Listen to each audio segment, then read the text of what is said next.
Hey, ladies. Okay, so I came across this article that I wanted to share with you.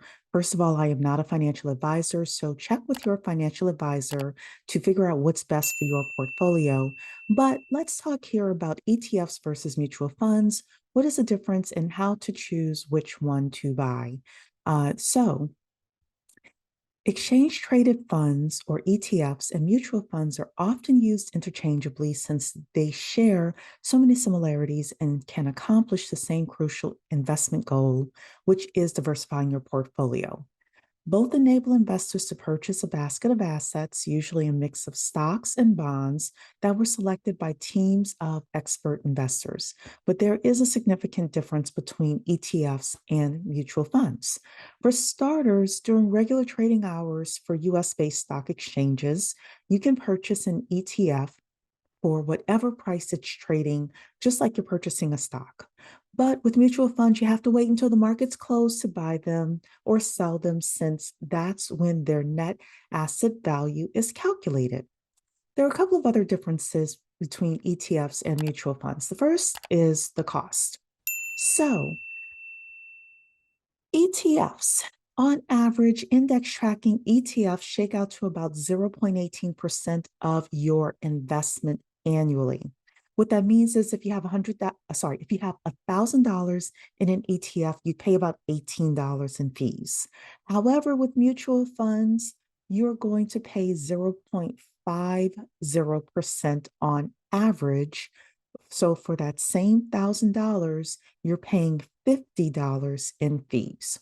Okay, but that's not the only difference. The second difference is the level of customer service.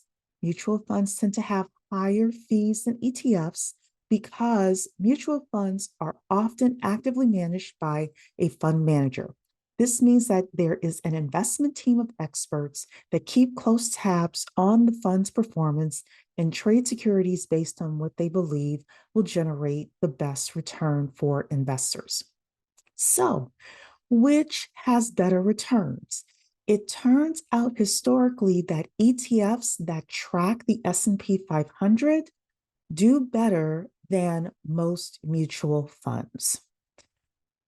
So you can buy something, for example, if you want to buy an ETF like the SBDR S&P 500 or the Spider S&P 500, which, full disclosure, I own that. And just track the S&P 500 through that ETF if you wanted to do that.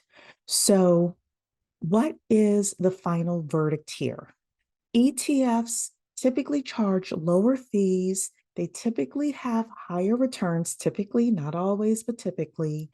And you're able to buy and sell them easily during the hours when the stock exchange is open.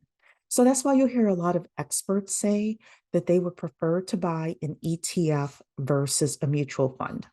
You can buy other types of ETFs outside of the S&P 500. There are different kind of like real estate or REIT ETFs or other types of ETFs. Again, do your own research, check with your financial advisor, buy based on the portfolio that you want to have. But ladies, definitely get into the game.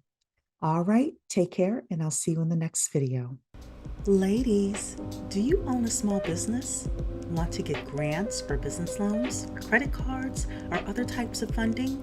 Then click my link in the description to get all the information.